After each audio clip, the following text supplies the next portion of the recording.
You can do it. Yes, you can.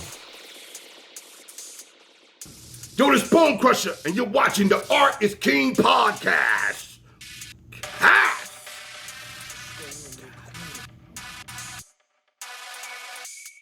Today is day 27 of December 27, day 27 of Vlogmas, and I want to talk to you about my story. Number one is I want to let you know that it doesn't matter where you're from. It doesn't matter where you live. All that matters is that you dream big and focus on achieving your goals. Nowadays, the internet, the social media thing, the access to technology that we have available to us makes it possible to reach others all across the globe, all across any place where there's electricity and internet access. Some places are tougher than others. I understand that.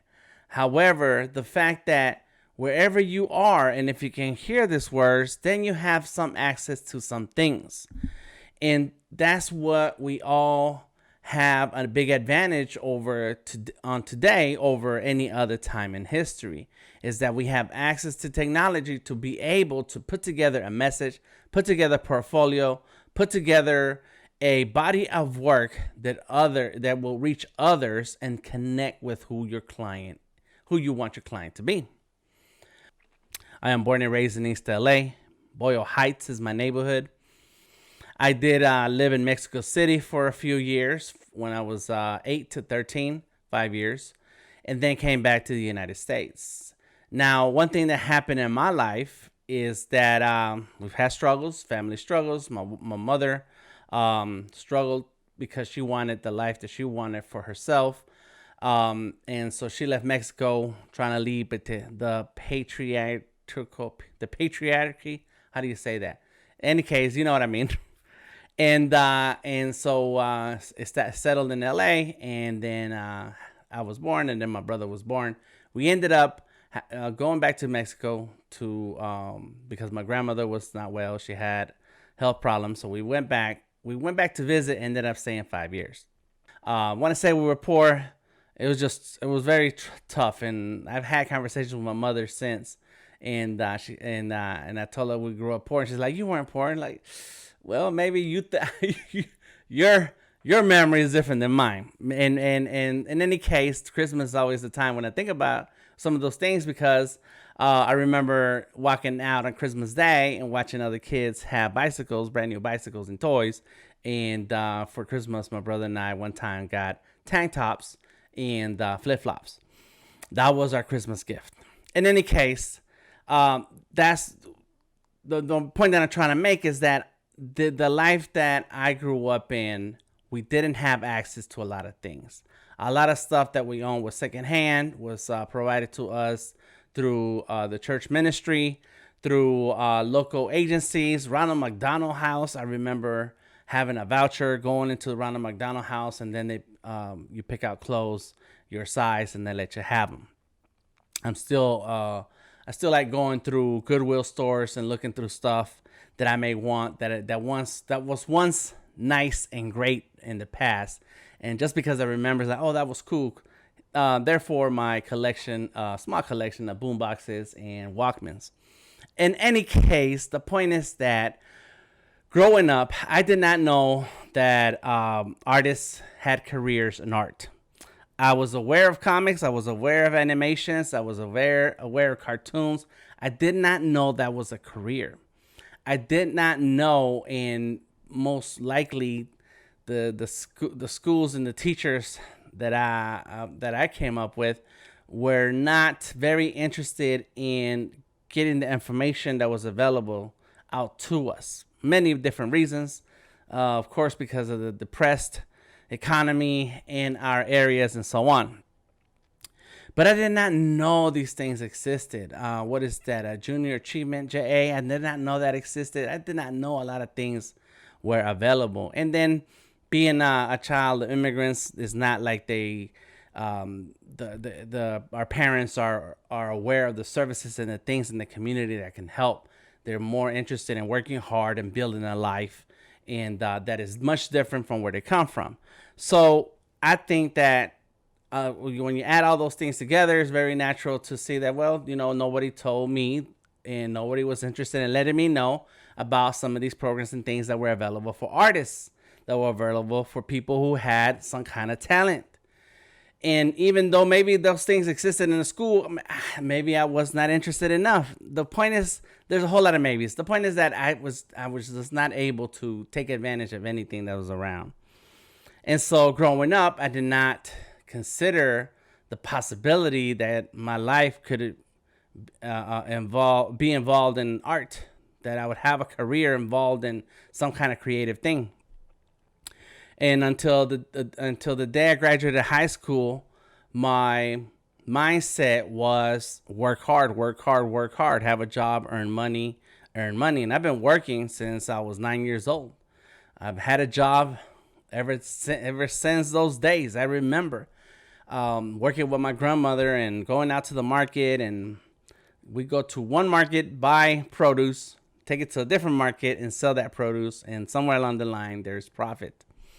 And so I grew up with that discipline that if you want something in your life, if you want to enjoy anything in your life, you need to work to earn the money to then afford that thing that you want in your life. And so it was in high school that I decided to join the Marine Corps, and I was gone. I left home. I was gone to the Marine Corps, and it was in my second year in the Marine Corps when one of the sergeants had paid attention that I draw a lot, but I would draw on different pieces of paper. I did not keep a portfolio. I did not keep a book. I did not keep anything. Again, because I didn't take any art classes. I did not go to art school. I didn't know how to organize myself. I was just drawing. But I started to draw comics. I started to draw very ugly, disorganized, weird stories, just very plain comics.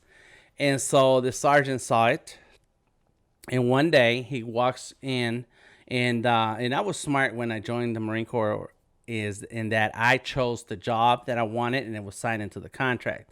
If you join the military, you have to decide on your job before you sign, and then make that part of the agreement. Otherwise, the military will choose a job for you, and it may not be the thing that you want, and it may not be a thing that is there's an equal that job may not have a comparative job in the civilian world. So once you're out in the civilian world, you cannot use that, and that's what I was afraid of. I didn't want to leave the military and then I'm out in the world, and it's like whatever I did in the military doesn't count towards any experience in the world. In any case, I chose computers. That was my choice. So I worked in the office with computers. And so one day the sergeant walks in and he hands me a black book. And he hands it to me and he says, "Put your drawings here," or "draw in this book," or something like that. And at first I was confused, like, are you giving me a book for me to fill out drawings to give you back the book? Is this your book or is this my book? And slowly the realization came, like, that this is what artists do. Artists draw in black books, in big old thick black books, and it was pretty big. And I've shown it many times in my stream, so I can always show you a quick picture of it. In any case, I started to organize my thoughts, my ideas, and my drawings into this black book, and I started buying other black books for myself. And this is when going to art stores became a thing for me. I understood that artists have tools, that artists organize their work in a particular way, and I started to pay attention to what these things were. And ever since then, I kept my drawings. I do not have any drawings from before 1991 because I used to give them away. I used to draw on whatever and say, "Oh, here you go. People give me a compliment. You can have it. You want this? Boom, boom, boom." Now, I have since then started keeping track of my work. In any case, as time went on, I realized that there are careers where people with talent can have a job and produce some of the things that we see today in popular culture. And I decided that I wanted to be one of those artists.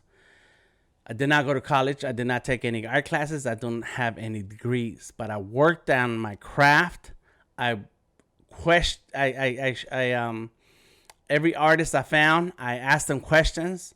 I looked things up, and I started to apply those things in my own work, in my own life, and to the point that I started working, doing projects and working as an artist. And it did not matter. To this day, it doesn't matter where I'm from, where I was born, what education I have, what certificates I have. Nobody's ever asked me for a degree. Of course, I'm always been very plain about my lack of formal education or through education through official channels. But no one's ever asked me for those things because my work speaks for me. My work shows you the level of talent that I have. So what I'm here to tell you is that what matters is that you dream big and focus on achieving your goals. You can do it. My name is Delta Tango Mike. Find me on Instagram, Twitter, or Facebook. Connect with me. Share your work with me. I want to fill my timeline with artists and creative pictures and creative things. Check out more of these videos at Artist King on YouTube. And check out my art and demos and tutorials on YouTube under Vector Maestros. Talk to you later.